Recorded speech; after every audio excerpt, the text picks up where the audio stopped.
Hi, all of you. Welcome to this session of confusing words. पहले भी इसके 4 series डाले जा चुके हैं. We are into the 5th series today. आज 5वां सीरीज आपके साथ डिस्कस करेंगे. But before going into the class straight away, थोड़ा आज मोटिवेशन की भी बात की जाए. आप सभी कॉम्पिटिटिव एग्ज़ाम्स की तैयारी कर रहे होंगे और इंडिया में जो कॉम्पिटिटिव एग्ज़ाम है वो टफ इस सेंस में है कि यहाँ पे वैकेंसीज कम है और कैंडिडेट्स की संख्या बहुत ज़्यादा है. इसीलिए जॉब ले पाना इंडिया में एक तरह से लॉटरी निकलने के जैसा है. अगर 6,500 वैकेंसीज निकली तो उसके लिए 34 लाख एप्लीकेशंस आ जाते हैं. लेकिन भीड़ से डरने की ज़रूरत नहीं है. रियल जो कंपटीशन होता है वो 10% लोगों के बीच में होता है. बट आयरनी ये भी है कि जो 10% लोग होते हैं वो अपने आप में एक्सेलेंट होते हैं और उसमें compete करना is real challenge for all of us. ये बहुत इम्पॉर्टेंट है. नतीजा ये होता है कि कई बार अच्छी तैयारी के बाद भी हमारा रिजल्ट नहीं आ पाता एंड वी गेट डिसअपॉइंटेड और we get dejected.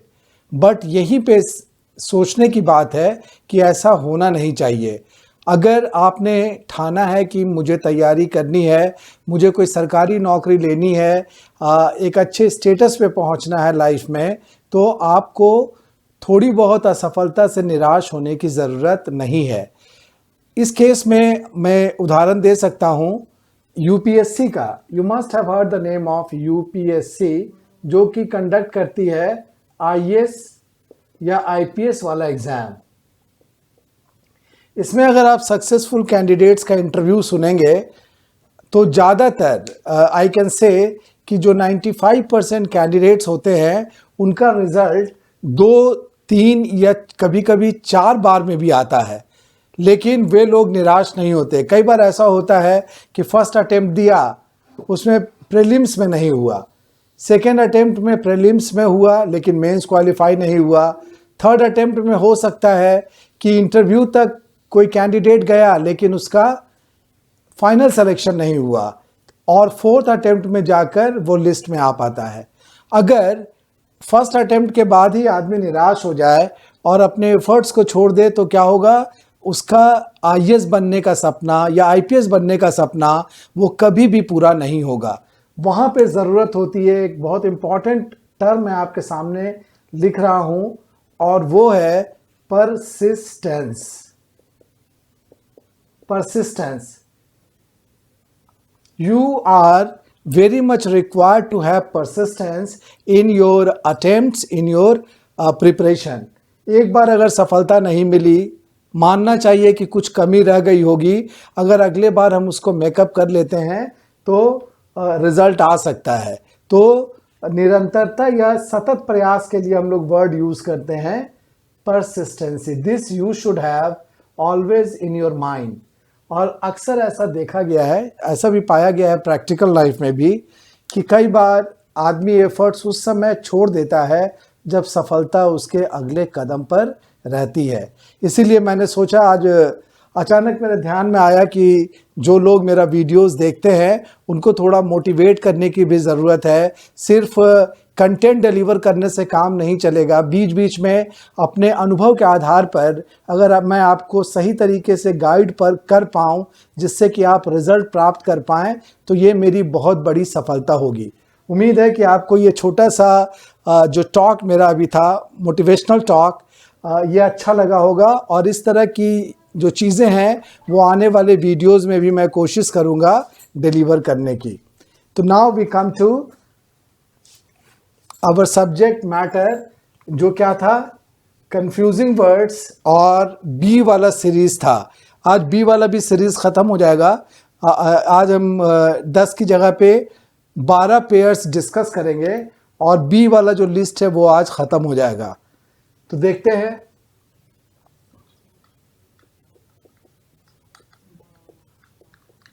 Confusing words beginning with letter B. Correct?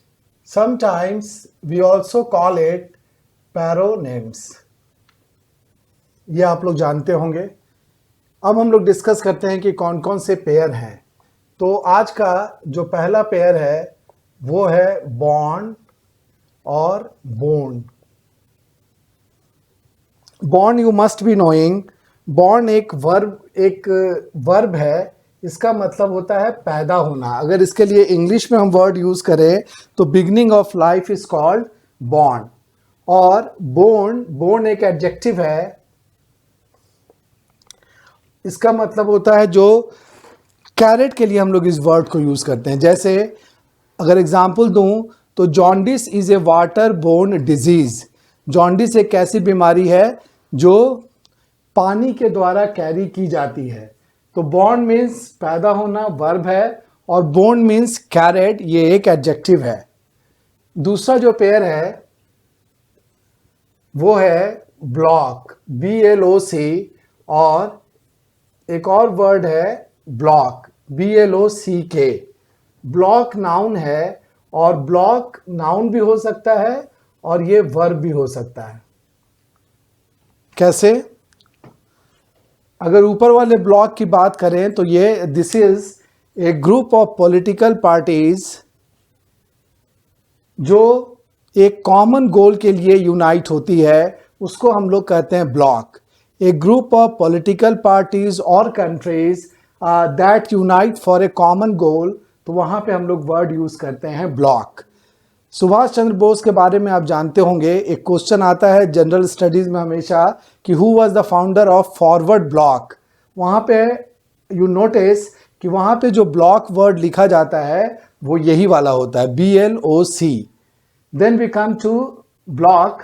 Block एक नाउन है। अगर ये नाउन है तो this is a wooden, a piece of wood, उसको हम लोग ब्लॉक बोलते हैं। जैसे ब्लॉक बनता है बच्चों को पढ़ाने के लिए, ABCD वाले ब्लॉक होते हैं, ब्लॉक में लेटर्स लिखे रहते हैं, तो दैट इज कॉल्ड ब्लॉक। और ब्लॉक कभी कभी प्रखंड के लिए भी यूज किया जाता है। जैसे गांव होता है, गांव में प्रखंड होते हैं, तो वहां पर हम लोग इस वर्ड को यूज करते हैं ब्लॉक। और अगर ये वर्ब है तो ब्लॉक का मतलब होता है रोक देना। जैसे कोई पेड़ अगर रोड पे गिर जाता है तो it blocks the traffic, traffic को रोक देता है। तो स्टॉप के लिए भी हम लोग वर्ड यूज कर सकते हैं ब्लॉक। देन थर्ड इज, एक वर्ड है बट और एक और वर्ड है बट। ऊपर वाला जो वर्ड बट है हम लोग जानते हैं, लेकिन ये एक कंजंक्शन है, और नीचे जो बट है ये नाउन भी हो सकता है और ये वर्ड वर्ब भी हो सकता है। अगर ये नाउन है, ऊपर का देखते हैं, बट कंजंक्शन अगर है तो बट मीन्स लेकिन, करेक्ट। जैसे आई promised but I could not come, वहाँ पे हम लोग इस वर्ड को एज ए कंजंक्शन यूज करते हैं। बट जो सेकेंड वाला जो वर्ड है BUTT, अगर ये नाउन है तो इसका मतलब होता है सिगरेट का जो बचा हुआ हिस्सा होता है, that is called but of the cigarette. जो पिया नहीं जाता, फेंक दिया जाता है, तो दैट इज कॉल्ड बट, अगर नाउन है तब। और अगर ये वर्ब है तो किसी को हेड से, अपने सर से या सिंग से मारना, हिट करना, वहाँ पे हम लोग इसको एज ए वर्ब यूज करते हैं, BUTT। तो एक बट मीन्स लेकिन, और एक बट का मतलब सिगरेट का बचा हुआ हिस्सा, the remaining part of A cigarette. और दूसरा अगर वर्ब है तो इसका मतलब किसी को सर से मारना या सिंग से मारना। तो ये था बट और बट का डिफरेंस। देन फोर्थ पेयर में दो वर्ड है, ये सिंपल है, आप लोग जानते भी होंगे। बर्थ नाउन है BIRTH, और दूसरा वर्ड है बर्थ BERTH, ये भी नाउन है। बर्थ मीन्स होता है जन्म, the process of being born is called birth. और दूसरा जो बर्थ है, ये ट्रेन में सोने की जगह, sleeping place in A train is called birth. अगर हिंदी वर्ड इसके लिए हम यूज करें तो इसके लिए वर्ड यूज किया जाता है साइका। ट्रेन में आपने देखा होगा स्लीपर क्लास होता है, उसमें लिखा हुआ रहता है शयनयान, और अगर आप स्लीपर क्लास में चलते हैं तो वहाँ पे लिखा रहता है साइका 72, मतलब number of births in the compartment is 72। तो वहाँ पे बर्थ के लिए वर्ड यूज किया जाता है शाइका। Then we come to fifth pair. ये वर्ड है बोर और दूसरा वर्ड है बोर, BOAR। बोर अगर है, ये नाउन है या इसको वर्ब भी कह सकते हैं। बोर नाउन भी है और वर्ब भी है। बोर अगर नाउन है तो वैसा पर्सन जो आपको बोरियत देता हो, a person who bores you. और अगर वर्ब है तो किसी को बोर करना, वहाँ पे हम लोग इसी वर्ड को यूज़ करते हैं एज ए वर्ब। बोर एक ऐसा वर्ड है जो हिंदी में भी बोर ही यूज़ किया जाता है। फिर एक और जो वर्ड यहाँ पे देखने को मिला वो है BOAR। ये नाउन के रूप में यूज़ होता है और मेल पिग जो होता है, सुअर जो मेल होता है, उसको हम लोग कहते हैं बोर, BOAR। तो ये था pair number 5। Then we discuss sixth में दो वर्ड है। वन इज ब्रेड, ये नाउन है, और सेकेंड इज ब्रेड, ये वर्ब के रूप में यूज होता है।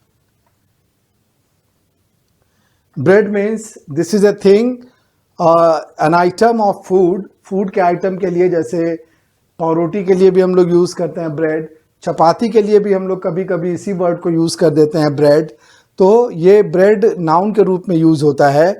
और नीचे वाला जो वर्ड है ब्रेड, इसका मतलब होता है लालन पालन करना। एक phrase you must be knowing, bring up. Bring up means होता है लालन पालन करना। तो यहाँ पे वर्ड वही है ब्रेड। ब्रेड मीन्स लालन पालन किया हुआ, means brought up. For example, he was born and bred at Patna, वहाँ पे हम लोग इस वर्ड को यूज करते हैं। तो ये था 6 पेयर। 7th पेयर में जो वर्ड का पेयर हम लोग जो डिस्कस करेंगे वो है, 3 वर्ड उसमें है बल्कि, बीच, बीच और बीच। बीच एक नाउन है। यहाँ पे जो दूसरा वर्ड है BEECH, बीच, ये भी एक नाउन है। और BITCH, ये भी एक नाउन है। ये जो वर्ड है बीच, बीच मीन्स होता है समुद्री किनारा। शोर के लिए हम लोग वर्ड यूज करते हैं बीच। अगर इसके लिए इंग्लिश सब्स्टिट्यूट आपसे पूछा जाए तो SHORE, शोर। शोर मीन्स समुद्री तट।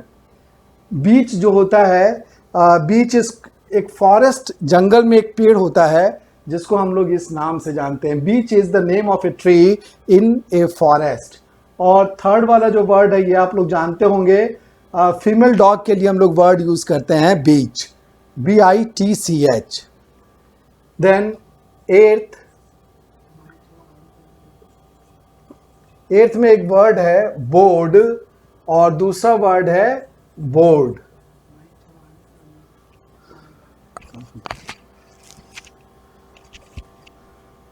बोर्ड एक नाउन है जबकि बोर्ड एक एडजेक्टिव है।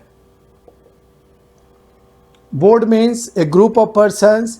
जैसे कंपनी में बोर्ड ऑफ डायरेक्टर्स होता है तो वहाँ पे हम लोग इस वर्ड को यूज़ करते हैं। अगर हिंदी वर्ड इसके लिए देखें तो परिषद इसके लिए एक और वर्ड हो सकता है। ग्रुप ऑफ मेंबर्स के लिए हम लोग वर्ड यूज़ करते हैं बोर्ड। नाउन को कभी कभी हम लोग वर्ब के रूप में भी यूज़ करते हैं। और तब वहाँ पे होता है चढ़ना। कहाँ पे चढ़ना? समुद्री जहाज पे चढ़ना, एरोप्लेन पे चढ़ना, ट्रेन पे चढ़ना, बस पे चढ़ना। तो जो पब्लिक ट्रांसपोर्ट होता है उस पर अगर आप चढ़ते हैं तो कहा जाता है कि यू बोर्डेड द ट्रेन और यू बोर्डेड द बस। तो वहाँ पे हम लोग इसी वर्ड को एज ए वर्ब यूज़ करते हैं।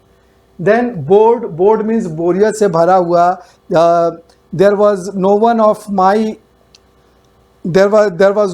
माई age so I felt bored in the party. मेरे उम्र का वहाँ पे कोई नहीं था, इसीलिए मैं पार्टी में बोर्ड महसूस कर रहा था, मुझे बोरियत हुई। तो वहाँ पे हम लोग इसको एज एन एडजेक्टिव यूज़ करते हैं। Then we come to 9th pair. 9th pair में 2 वर्ड है। ये वर्ड आप लोगों ने सुना होगा, लेकिन कभी कभी कंफ्यूज भी करते होंगे कि ये क्या है। एकदम एक जैसे वर्ड हैं। नाइन्थ में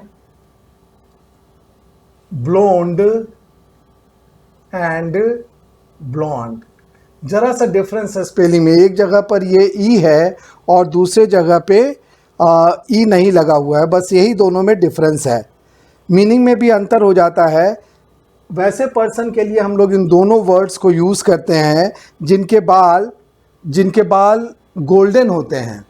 गोल्डन और चेस्टनट ब्राउन के बीच का जो कलर होता है, सुनहरा बाल जिसको हम लोग कहते हैं, वैसे पर्सन को हम लोग ब्लोंड कहते हैं। दोनों ही वर्ड उनके लिए यूज़ किया जाता है।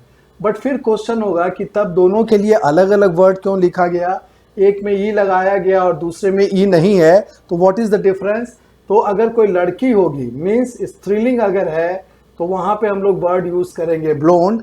फेमिनिन जेंडर के लिए ब्लोंड यूज़ किया जाता है और ब्लॉन्ड यूज़ किया जाता है pulling. A male having golden hair is called blonde. So this is the difference between these two words. ये दोनों फ्रेंच वर्ड्स हैं और जिसका हिंदी मीनिंग मैंने आपको बताया। देन 10th पेयर में there are two words, bow and bow. यहाँ पे बो जो वर्ड है ये नाउन भी हो सकता है और कभी कभी इसको वर्ब के रूप में भी यूज़ किया जाता है। और जो दूसरा वर्ड है यहाँ पे BOUGH, तो उस बो का मीनिंग होता है ब्रांच ऑफ ए ट्री। किसी पेड़ की शाखा को हम लोग कहते हैं बो। बो का मीनिंग पहले ऊपर वाले का फिर एक बार डिस्कस करता हूँ। बो का दो मीनिंग है। अगर नाउन है तो इसका मतलब धनुष। धनुष और तीर होता है ना, बो धनुष के लिए यूज़ किया जाता है और तीर के लिए हम लोग एरो यूज़ करते हैं। और दूसरा वर्ड है, अगर इसको वर्ब के रूप में यूज़ किया जाता है तब क्या होता है, तो बो का मतलब झुकना होता है। टू स्टूप, झुकने के लिए दूसरा वर्ड है स्टूप, STOOP, बो। जैसे वो मेरे सामने झुका, ही बोड बिफोर मी और ही स्टूप्ड बिफोर मी। और बो का मतलब होता है ब्रांच ऑफ ए ट्री। किसी पेड़ की शाखा के लिए हम लोग इस वर्ड को यूज़ करते हैं बो, जो कि एक नाउन है। Then we come to 11th word है बॉय और एकदम उससे मिलता जुलता वर्ड है बॉय। ये नाउन है और ये एक वर्ब है। Boy means male child. लड़का के लिए हम लोग वर्ड यूज़ करते हैं बॉय, जबकि जो दूसरा वर्ड है बॉय वर्ब के रूप में, इसका मतलब होता है उम्मीद को बनाए रखना। Keep up hope is called boy. इसी से एक वर्ड बुयांसी आपने पढ़ा होगा। उछाल के लिए हम लोग वर्ड फिजिक्स में यूज़ करते हैं बुयांसी, तो वो वर्ड इसी से बना है। बॉय मीन्स होता है उम्मीद बनाए रखना, मतलब आशावान रहना। वहाँ पर हम लोग इस वर्ड को यूज़ करते हैं। जैसे he is in A buoyant mood today, आज वो बहुत अच्छे मूड में है, बहुत पॉजिटिव मूड में है, तो वहाँ पे हम लोग इसी से बना हुआ वर्ड यूज़ करते हैं बॉयंट। और जो लास्ट पेयर बच गया 12th, जिसके साथ बी वाला कंफ्यूजिंग वर्ड्स का जो लिस्ट है आज ख़त्म हो जाएगा, वो आप लोगों से डिस्कस करता हूँ। वो भी अच्छे वर्ड्स हैं। उसका पहला वर्ड है ब्राइडल और दूसरा वर्ड है, इसको भी प्रोनाउंसिएशन में ज़्यादा डिफरेंस नहीं है, इसका भी मतलब होता है ब्राइडल ही। ब्राइडल एक एडजेक्टिव के रूप में यूज़ होता है, जबकि ब्राइडल नाउन के रूप में यूज़ कर सकते हैं, या कभी कभी इसको हम लोग वर्ब के रूप में भी यूज़ करते हैं। ब्राइडल वर्ड कैसे बना है, ब्राइड से बना है। दुल्हन के लिए वर्ड हम लोग यूज़ करते हैं ब्राइड, दूल्हे के लिए हम लोग वर्ड यूज़ करते हैं ब्राइड ग्रूम। तो ब्राइड मीन्स दुल्हन, तो दुल्हन से रिलेटेड जो भी चीज़ें होती हैं दैट इज़ कॉल्ड ब्राइडल।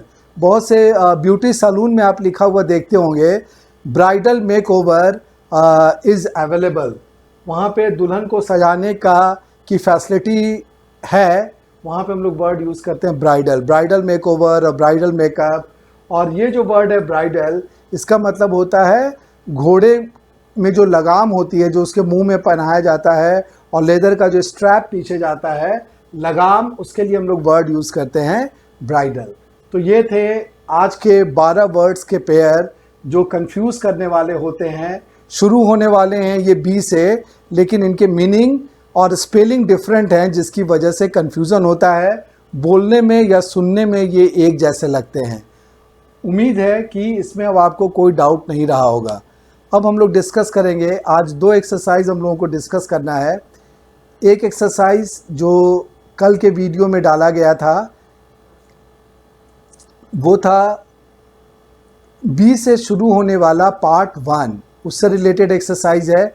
और एक ए का पार्ट 1 जो मिस हो गया था, पहले मैंने नहीं डाला था, लेकिन बताया था कि उसको भी एक्सरसाइज के रूप में दिया जाएगा। 1 तारीख का वो वाला वीडियो था, 1 जून का, जो कि अभी हम लोग डिस्कस करेंगे आपके साथ। तो पहले बी वाला जो इसके पहले का ठीक पहले का एक्सरसाइज है, पहले उसी को डिस्कस करते हैं।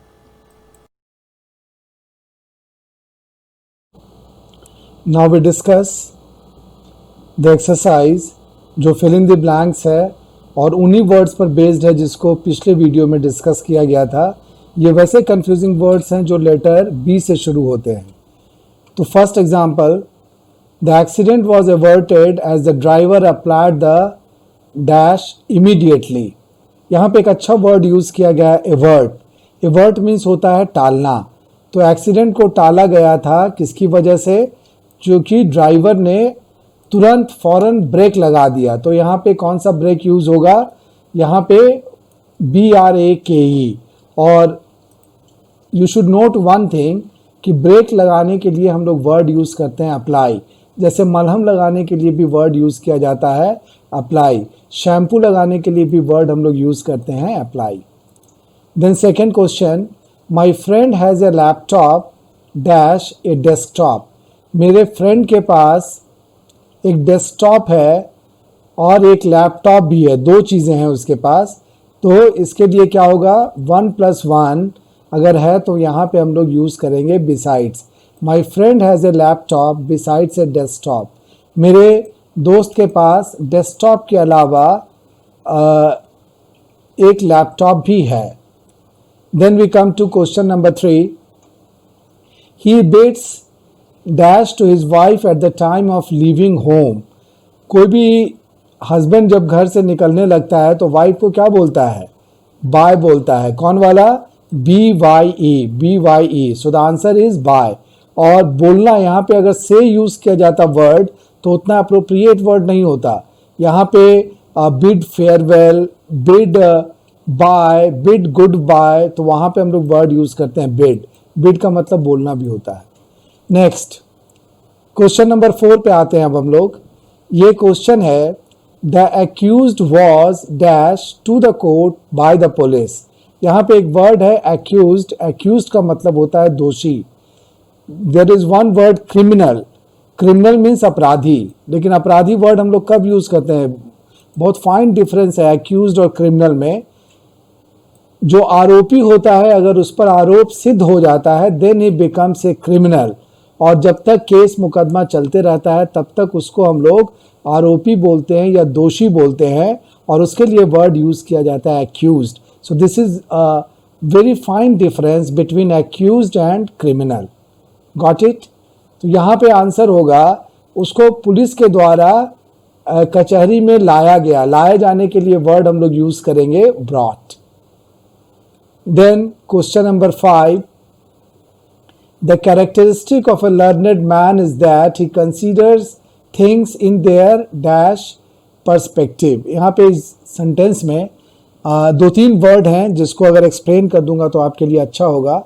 First word is characteristic. Characteristic means होता है गुण। प्रॉपर्टी के लिए वर्ड हम लोग यूज करते हैं कैरेक्टरिस्टिक। सेकेंड वर्ड है learned man. Learned man means होता है विद्वान। जो विद्वान व्यक्ति होता है उसके लिए हम लोग वर्ड यूज करते हैं लर्नेड मैन। और फिर एक वर्ड यहाँ पे है कंसीडर। कंसीडर मीन्स होता है विचार करना। एक और वर्ड यहाँ पे अच्छा है पर्सपेक्टिव। पर्सपेक्टिव मीन्स होता है परिप्रेक्ष्य या कॉन्टेक्स्ट के लिए वर्ड हम लोग यूज करते हैं पर्सपेक्टिव। तो जो विद्वान लोग होते हैं उनकी खासियत क्या होती है, उनका गुण क्या होता है कि चीज़ों को वो थोड़े बृहद संदर्भ में या कॉन्टेक्स्ट में देखते हैं। तो उसके लिए हम लोग वर्ड यूज करेंगे यहाँ पर broader. So the answer is broader, BROADER। देन we discuss question number 6. It should be our endeavor not to dash things unless they are absolutely necessary. ये एक अच्छा लाइन है, बहुत प्रैक्टिस में लाने वाली लाइन है ये।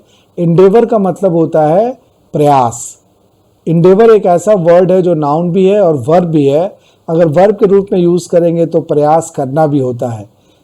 सेंटेंस का मीनिंग होगा, यहाँ पे एक और वर्ड है एब्सोल्युटली। एब्सोल्युटली मीन्स होता है कंप्लीटली, जब तक कि पूरी तरह से के लिए वर्ड हम लोग यूज करते हैं एब्सोल्युटली। जैसे यू आर एब्सोल्युटली करेक्ट, आप पूरी तरह से सही हैं। तो सेंटेंस का मीनिंग है कि हमारा प्रयास ये होना चाहिए कि हम वैसी चीज़ें जो बेहद ज़रूरी नहीं हैं या पूरी तरह से ज़रूरी नहीं हैं उनको बोरो ना करें, उनको कर्ज के रूप में ना लें। कर्ज कब लेना चाहिए, जब कोई चीज़ निहायत ज़रूरी हो जाती है तब। So the answer is borrow, BORROW। Then question number 7, the lover promised his beloved that he would love her till his last breath. ये लैला मजनू वाली कहानी है कि मैं तुम्हें मरते दम तक या अपनी आखिरी सांस तक तुम्हें प्यार करता रहूँगा। तो यहाँ पे वर्ड होगा ब्रेथ, BREATH। लास्ट है ना, यहाँ पे लास्ट एक एडजेक्टिव है, तो लास्ट के बाद आने वाला जो वर्ड होगा वो नाउन होगा, BREATH। ब्रेथ मीन्स सांस। Next question number 8, after the dramatic surrender by the accuse the court released him on bail. यहाँ पे एक वर्ड है ड्रामेटिक। ड्रामेटिक मीन्स होता है नाटकीय। किसी एक्यूज ने, किसी आरोपी ने नाटकीय ढंग से कोर्ट में सरेंडर किया और कोर्ट ने उसे जमानत पर रिहा कर दिया। तो जमानत के लिए वर्ड यहाँ पे होगा bail, BAIL। So the answer is this, bail. Question number 9, it has been reported to the police that he often dash his servant mercilessly। Police को ये रिपोर्ट दी गई, पुलिस को ऐसा बताया गया कि वह अक्सर अपने नौकर को बहुत बुरी तरह से, निर्ममता से पीटता है। मर्सिलेसली एक अच्छा वर्ड है।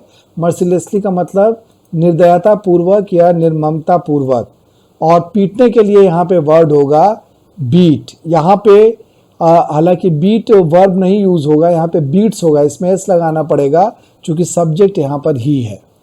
And then last question of this exercise, thousands of pilgrims took a dash in the river Ganga on the auspicious occasion of Makar Sankranti.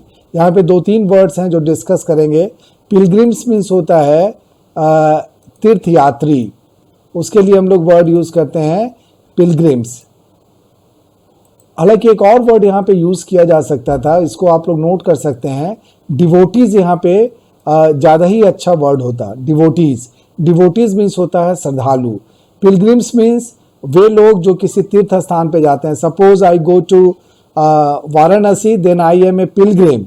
और अगर मैं भगवान शंकर का श्रद्धालु हूँ, then I should use devotee for myself. तो this is the difference. यहाँ पे खैर पिलग्रिम्स लिख दिया मैंने, यहाँ पे हम लोग वर्ड डिवोटीज भी यूज कर सकते थे।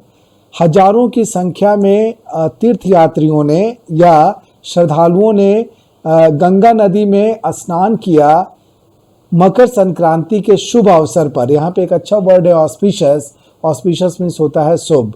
तो यहाँ पर स्नान करना,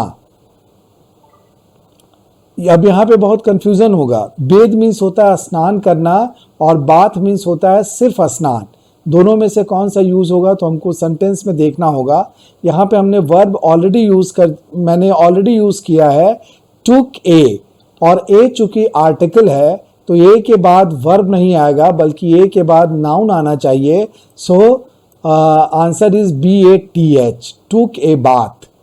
टेक ए बाथ एक फ्रेज होता है, इसका मतलब होता है स्नान करना। So the answer is bath. तो ये था इस एक्सरसाइज का पूरा डिस्कशन।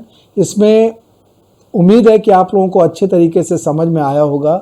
फिर भी अगर कोई डाउट होगा तो you are free to ask. Then we discuss 1 जून वाला जो था सीरीज जो थी वो ए लेटर से शुरू होने वाले जो पहले 10 सेंटेंसेस थे उस पर डिस्कशन किया जाए।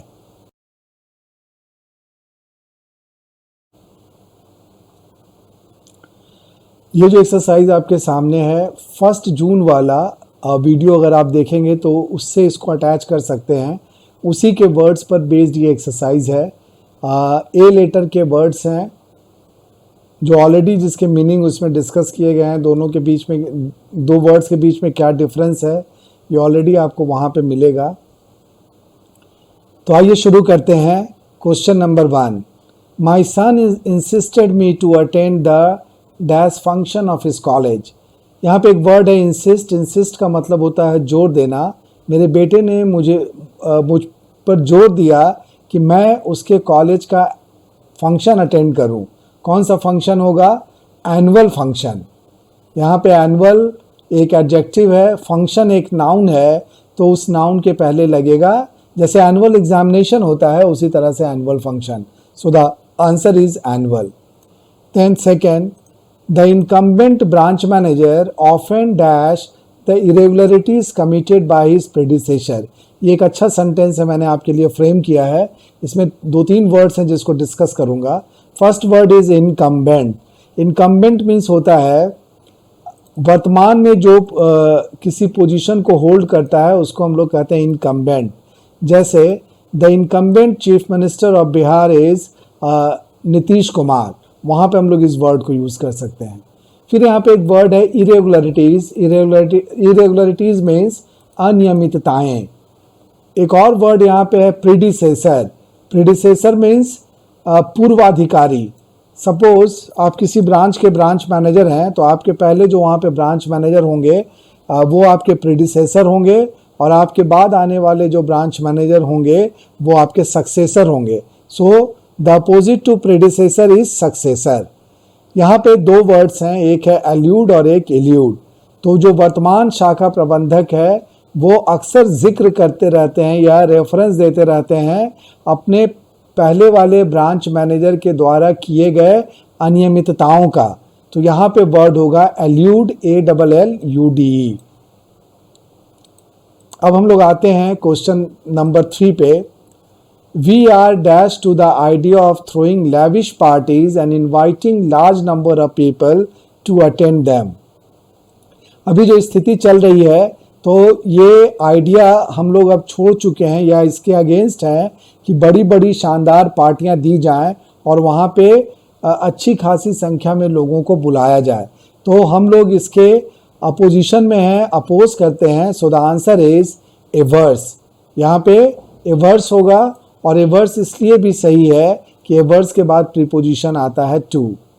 Question 4, companies decide pay hikes after dash the performance of an employee. कोई भी कंपनी किसी एम्प्लॉय को पे हाइक कब देती है? जब उसके परफॉर्मेंस का मूल्यांकन कर लेती है, और अगर सेटिस्फाइड रहती है कंपनी तभी पे हाइक मिलता है। तो मूल्यांकन करने के लिए यहाँ पे वर्ड है अप्रेज, APPRAISE। अप्राइज मीन्स होता है अवगत कराना, but the answer is appraise. Then question number 5, the officer dash to the proposal of his subordinates after weighing its pros and cons। यहाँ पे एक वर्ड है proposal। proposal means होता है प्रस्ताव। एक और वर्ड है subordinate। subordinate means अधीनस्थ, आपके अधीन जो काम करते हैं। Suppose you are an officer, तो आपके नीचे क्लर्क्स होंगे, सुपरवाइजर्स होंगे, प्यून्स होंगे, तो they are called your subordinates, आपके अधीन रहते हैं वो। और एक और यहाँ पे फ्रेज यूज किया गया है weighing pros and cons, means merit और डिमेरिट को जज करना, उसके लिए हम लोग ये फ्रेज यूज करते हैं, वे प्रॉस एंड कॉन्स।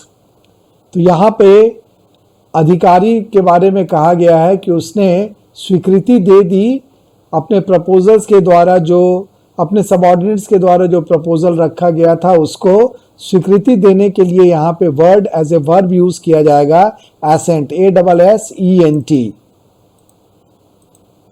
ग्रामर का भी थोड़ा आप लोगों को ध्यान रखना होगा।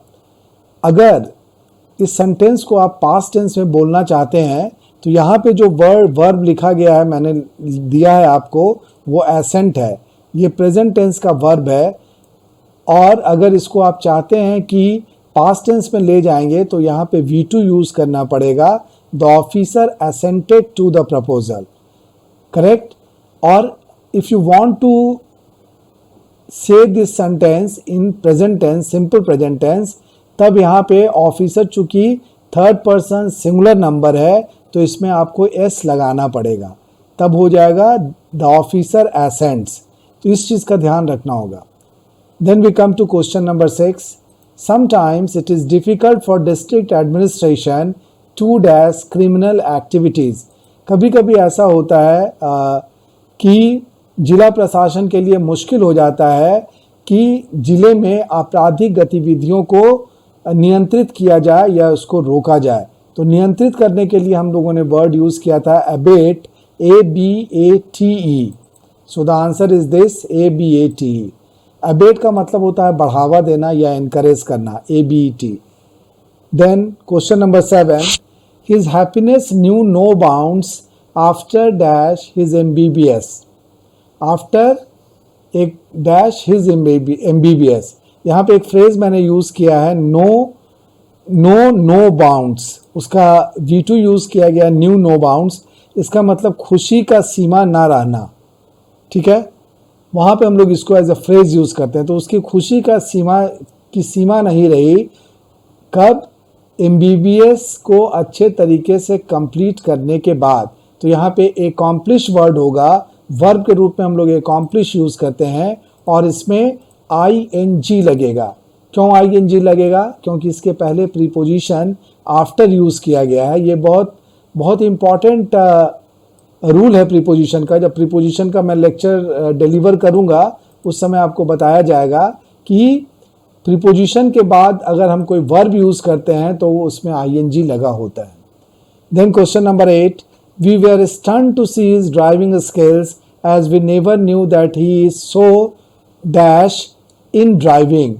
यहाँ पे एक अच्छा वर्ड यूज़ किया गया, स्टन्ड। स्टन्ड मीन्स होता है अचंभित। कभी कोई चीज़ हम लोग देखते हैं ऐसा जो आपको आश्चर्यचकित कर देता है, तो वहाँ पे हम लोग वर्ड यूज़ करते हैं स्टन्ड। हम लोग उसके ड्राइविंग स्किल्स को देख के अचंभित रह गए, क्योंकि हम लोग कभी ऐसा नहीं जानते थे कि वो ड्राइविंग में इतना एक्सपर्ट है। यहाँ पे एक वर्ड छूट गया था, उस दिन हम लोगों ने डिस्कस किया था, एडेप्ट होगा। यहाँ पे जो आंसर भी होगा वो होगा एडेप्ट, ADEPT। 3 वर्ड्स थे, अडैप्ट, एडॉप्ट और adept. So the answer is adept. Adept means निपुण, एडैप्ट मीन्स होता है एडजस्ट करना, ऑलरेडी डिस्कस्ड, और एडॉप्ट मीन्स होता है किसी चीज को ग्रहण करना या ले लेना। Then we come to question number 9, my friend was compelled to dash his plan due to lockdown. यहाँ पे एक वर्ड है कॉम्पेल। कॉम्पेल मीन्स होता है किसी को मजबूर करना। तो मेरा दोस्त मजबूर हो गया लॉकडाउन की वजह से अपने प्रोग्राम को चेंज करने के लिए या प्लान को चेंज करने के लिए, बदलने के लिए। तो बदलने के लिए वर्ड यहाँ पे है ऑल्टर, ALTER। ये वर्ब है, जबकि दूसरा वर्ड जो अल्टार था ये एक नाउन है और इसका मतलब होता है बलि वेदी।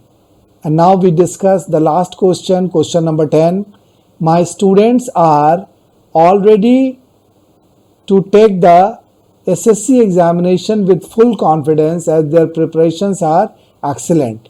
मेरे स्टूडेंट सभी तैयार हैं SSC का एग्ज़ाम पूरे आत्मविश्वास के साथ लेने के लिए या देने के लिए। यहाँ पे एग्ज़ाम देने के लिए हम लोग वर्ड यूज़ करते हैं टेक। क्यों? क्योंकि उनकी तैयारी एक्सलेंट है, उत्कृष्ट है।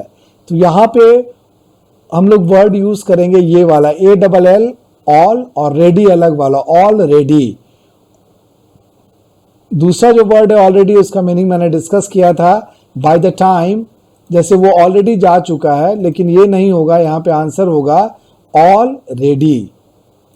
तो ये था डिस्कशन उन 10 क्वेश्चंस का जो कि ए वर्ड से शुरू होते हैं लेकिन जिनमें कंफ्यूजन रहता है। I tried my best to explain it in lucid way, जहाँ पर भी ज़रूरत हुई कुछ एग्जाम्पल्स दे के आपको बताया गया। साथ ही साथ सेंटेंस में ये सेंटेंसेस काफ़ी अच्छे थे और इस सेंटेंस में जो डिफ़िकल्ट वर्ड्स थे वो भी मैंने आपकी सुविधा के लिए एक बार एक्सप्लेन किया। आप इन वर्ड्स को फिर एक जगह पे अपने कॉपी में नोट करके इनको याद कर सकते हैं। ये किसी भी एग्ज़ाम में आपके सामने आ सकते हैं या आपको दिख सकते हैं। और अगर if you do this you will be very comfortable while these words come across you during the exam.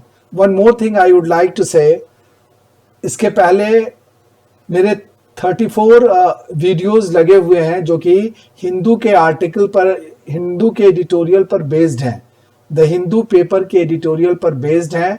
और उसके डिस्क्रिप्शन में, वो जो भी वीडियोस हैं उसके डिस्क्रिप्शन में मेरी अपनी हैंडराइटिंग में लिखे गए वर्ड मीनिंग्स हैं जो कि एक तरह से ट्रेजर हैं। I consider those word meanings to be treasure for a candidate who is preparing for various kinds of examinations in India. उनके लिए वो एक तरह से ट्रेजर्स हैं। I would advise all of you कि उन वर्ड्स को आप एक जगह पे कलेक्ट करके रखें and try to learn them. उनको याद करने की कोशिश करें, आपके लिए बहुत फ़ायदा होगा।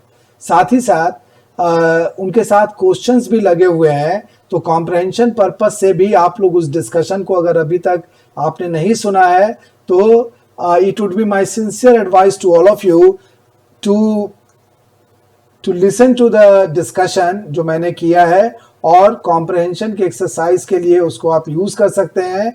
आने वाले जो भी एग्ज़ाम्स होंगे, ऑफिसर कैडर के जो एग्ज़ाम्स होंगे लाइक SBI PO या IBPS PO या RBI के जो एग्ज़ाम्स होंगे, तो उसमें से कोई भी एडिटोरियल किसी भी एग्ज़ाम में एज कॉम्प्रहेंशन आपके सामने मिल सकता है। तो वो एक अच्छा एडवांटेज आपके लिए होगा अगर आप ऐसा करते हैं तब। इसी के साथ आज का डिस्कशन मैं यहीं ख़त्म करता हूँ। आज का डिस्कशन काफ़ी लेंदी है, but at the same time the discussion must prove very useful to all of you. Hope आपको ये वीडियो पसंद आया होगा। अगर पसंद आया तो इसको लाइक कीजिए, सब्सक्राइब कीजिए और ज़्यादा से ज़्यादा स्टूडेंट्स के बीच में शेयर कीजिए ताकि मेरे इस मेहनत का फ़ायदा उन लोगों को मिल सकता है। अगले डिस्कशन में फिर कुछ नई चीज़ों के साथ, नए लेटर्स सी के वर्ड्स के साथ मैं आपसे फिर मुखातिब होऊंगा। तब तक के लिए गुड बाय, टेक केयर।